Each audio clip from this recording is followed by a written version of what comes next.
ہندوستان کے مغربی ساحل کی اہم بندرگاہوں اور جزیرہ سرندیپ کے ساتھ ایک مدت سے عربوں کے تجارتی تعلقات پر چلے آتے تھے۔ زمانہ جاہلیت چند عرب تاجر سرندیپ میں آباد ہو گئے تھے، اور جب عرب میں ایک نئے دین کا چرچا ہونے لگا تو یہ دین ان تاجروں کو اپنے آباء و اجداد کے مذہب کو ترک کرنے پر آمادہ نہ کر سکا۔ لیکن ایرانیوں اور رومیوں کے مقابلے میں عربوں کی شاندار فتوحات خبریں سن کر ان کی قومی عصبیت جاگ اٹھی۔ ایران عرب کے مقابلے میں ایک متمدن ملک سمجھا جاتا تھا، اس لیے ہندوستان کے بازاروں میں عرب کے مقابلے میں ایران کی مصنوعات کی زیادہ تر قدر تھی۔ اس کے علاوہ ہندوستان کے حکمران ایران کو ایک طاقتور ہمسایہ خیال کرتے تھے، اور عربوں کے مقابلے میں ایرانی تاجروں کو زیادہ عزت کی نگاہ سے دیکھا جاتا تھا۔ اگر شام سے کوئی قافلہ آ جاتا تو انہیں قدیم ستوت سے مروب ہندوستانی انہیں بھی عربوں سے زیادہ مرات دیتے، لیکن حضرت ابوبکر صدیق اور عمر فاروق کی شاندار فتوحات سے عربوں کے متعلق ہمسایہ ممالک کے باشندے کا زاویہ نگاہ تبدیل کر دیا۔ سرندیپ اور ہندوستان کے دوسرے حصوں میں آباد ہونے والے وہ تاجر جو ابھی تک عرب کے اندرونی انقلاب سے متاثر نہیں ہوئے تھے، کفر کے مقابلے میں اسلام کی فتوحات کو ایرانیوں اور رومیوں کے مقابلے میں عرب کی فتوحات سمجھ کر خوشی سے پھولے نہیں سماتے تھے۔ عربوں کے نئے دین سے ان کی نفرت اور محبت میں تبدیل ہو رہی تھی۔ اس زمانے میں جن لوگوں کو عرب جانے کا اتفاق ہوا وہ اسلام کی نعمتوں سے مالا مال ہو کر واپس آئے۔ عبدالشمس عرب تاجروں کا سرکردہ تھا۔ ان کا خاندان ایک مدت سے سرندیپ میں آباد تھا۔ وہ اسی جزیرے میں پیدا ہوا اور اسی جگہ آباد ہونے والے ایک عرب خاندان کی لڑکی سے شادی کی۔ جوانی سے بڑھاپے تک اس کی بحری سفر بھی سرندیپ سے کاٹھیاوار تک محدود ہے۔ اس سے بھی معلوم نہ تھا کہ عرب میں اس کے خاندان کے دوسرے افراد کون ہیں اور کس جگہ رہتے ہیں۔ دوسرے عربوں کی طرح وہ بھی مادر وطن کے ساتھ اس وقت دلچسپی لینے لگا جب یرموک اور قادسیہ میں مسلمانوں کی شاندار فتوحات کی خبریں دنیا کے گردشہ پہنچ چکی تھی۔ موجودہ راجا کے باپ کو انہی خبروں نے عرب کے ایک گمنام تاجر کی طرف دوستی کا ہاتھ بڑھانے پر آمادہ کیا تھا۔ اس نے عبدالشمس اور اس کے ساتھیوں کو دربار میں بلایا اور بیش قیمت تحائف دے کر رخصت کیا۔ سن 65 ہجری میں اپنے باپ کی وفات کے بعد نئے راجا نے تخت نشین ہوتے ہی عبدالشمس کو بلایا اور کہا، مجھ سے ہمارے ملک میں تمہارے ملک کا کوئی تاجر نہیں آیا۔ میں عرب کے تازہ حالات معلوم کرنا چاہتا ہوں۔ مجھے تمہارے نئے دین کے ساتھ دلچسپی ہے۔ اگر تم وہاں جانا پسند کرو تو میں تمہارے لیے ہر سہولت مہیا کرنے کے لیے تیار ہوں۔ عبدالشمس نے جواب دیا، آپ کے منہ سے میرے دل کی دبی ہوئی آواز نکلی ہے، میں جانے کے لیے تیار ہوں۔ 5 عرب تاجروں کے سوا باقی سب عبدالشمس کا ساتھ دینے کے لیے تیار ہو گئے۔ 10 دن بعد بندرگاہ پر ایک جہاز کھڑا تھا اور عرب اپنے بال بچوں سے رخصت ہو رہے تھے۔ عبدالشمس کی بیوی فوت ہو چکی تھی۔ اس نے سینے پر پتھر رکھ کر اپنی اکلوتی بیٹی کو الوداع کہا۔ اس لڑکی کا نام سلمیٰ تھا۔ شہر میں کوئی شخص ایسا نہ تھا جو اسے نسوانی حسن کا بلند ترین معیار تصور نہ کرتا ہو۔ شاہسوار سے تند و سرکش گوروں کو دراتے اور بہترین تیراک سے خوفناک آبشاروں میں کودتے اور سمندر میں مچھلی کی طرح تیرتے دیکھ کر دم بخود رہ جاتے۔ عبدالشمس کی روانگی سے 20 دن بعد کاٹھیاوار کے تاجروں کا ایک جہاز بندرگاہ پر رکا اور عبدالشمس اس کے 2 ساتھیوں نے اتر کر یہ خبر سنائی کہ ان کا جہاز اور دوسرے ساتھی سمندر کی لہروں کا شکار ہو چکے ہیں، اور کاٹھیاوار کے تاجروں کا جہاز وقت پر پہنچا تو وہ بھی چند سائت اور پانی میں ہاتھ پاؤں مارنے کے بعد ڈوب جاتے۔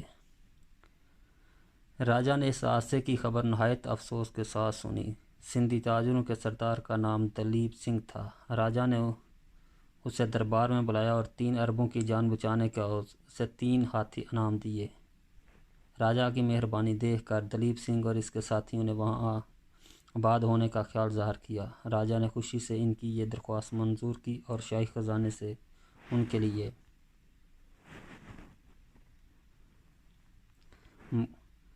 مکان تعمیر کرا دیے۔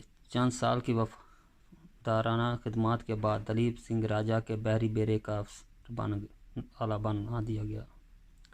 اس واقعے کے 3 سال بعد ابو الحسن پہلا مسلمان تھا جسے تجارت کا ارادہ اور تبلیغ کا شوق اس دور افتادہ جزیرے تک لے گیا۔ کئی ہفتوں کے سفر کے بعد ایک صبح ابو الحسن اور اس کے ساتھی جہاز پر کھڑے سرندیپ کی سرسبز سال کی طرف دیکھ رہے تھے۔ بندر کے قریب مردوں، عورتیں اور بچے کشتیوں پر سوار ہو کر اور چند تیرتے ہوئے لوگ جہاز کے استقبال کو نکلے۔ ایک کشتی پر ابو الحسن کو جزیرے کی سیاہ فام اور نیم اریاں عورتوں کے درمیان ایک اجنبی صورت دکھائی دی۔ اس کا رنگ سرخ سفید اور شکل و صورت جزیرے کے باشندوں سے بہت مختلف تھی۔ دوسری کشتیوں سے پہلے جہاز کے قریب پہنچنے کے لیے وہ اپنی کشتی پر کھڑی 2 تنوع ملاحوں کو جو کشتی کے چپو چلا رہے تھے ڈانٹ ڈپٹ کر رہی تھی۔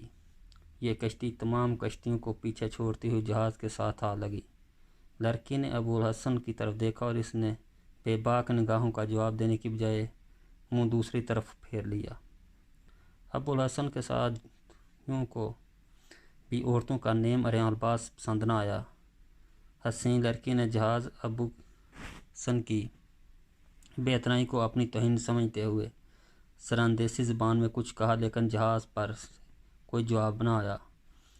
اچانک ابو الحسن نے کسی کی چیخ پکار سن کر نیچے دیکھا۔ کشتی سے 8-10 گز کے فاصلے پر وہی خوبصورت لڑکی پانی میں غوطے کھا رہی تھی اور کشتی والے اس کو چیخ پکار کے باوجود سخت بے اتنائی سے اس کی طرف دیکھ رہے تھے۔ ابو الحسن نے پہلی رسی کی سیڑھی پھینکی، لیکن جب اس بات کا تعین ہو گیا کہ لڑکی کے ہاتھ پاؤں جواب دے رہے ہیں اور وہ سیڑھی تک نہیں پہنچ سکتی تو وہ کپڑے سمیت سمندر میں کود پڑا، لیکن اچانک پانی میں غائب ہو گئی اور وہ پریشان ہو کر ادھر ادھر دیکھنے لگا۔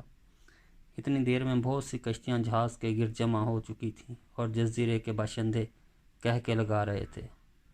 ابو الحسن نے 3 مرتبہ غوطہ لگانے کے بعد دل برداشتہ ہو کر سیڑھی کی رسی پکڑی اور جہاز پر چڑھے اور ارادہ کر رہا تھا کہ اوپر سے اس کا ساتھی چلانے لگا۔ وہ ادھر ہے، جہاز کے دوسری طرف وہ ڈوب رہی ہے، شاید کسی مچھلی نے پکڑ لیا ہے۔ مقامی مردوں اور عورتوں نے پھر کہکا لگایا۔ ابو الحسن لڑکی کے جہاز کی دوسری طرف پہنچنے کی وجہ نہ سمجھ سکا۔ تشویش اور حیران کے ملے جلے جذبات کے ساتھ اس نے جلد ہی پھر غوطہ لگایا اور جہاز کے نیچے سے گزرتا ہوا دوسری طرف پہنچ گیا۔ وہاں کوئی نہ تھا۔ اوپر سے اس کا وہی ساتھی شور مچا رہا تھا۔ وہ ڈوب گئی، اسے مچھلی نگل گئی۔ ابو الحسن مایوس ہو کر پھر دوسری طرف پہنچا۔ اس دفعہ لوگوں کے کہکوں میں اس کے ساتھی بھی شریک تھے اور ایک عرب نے کہا، آپ آ جائیے، وہ آپ سے بہتر تیر سکتی ہے۔ ابو الحسن نے سیانہ ہو کر سیڑھی پکڑ لی، لیکن ابھی ایک پاؤں اوپر ہی رکھا تھا کہ کسی نے اس کی ٹانگ پکڑ کر پانی میں گرا دیا۔ اس نے سنبھل کر ادھر ادھر دیکھا تو لڑکی تیزی سے سیڑھی پر چڑھ رہی تھی۔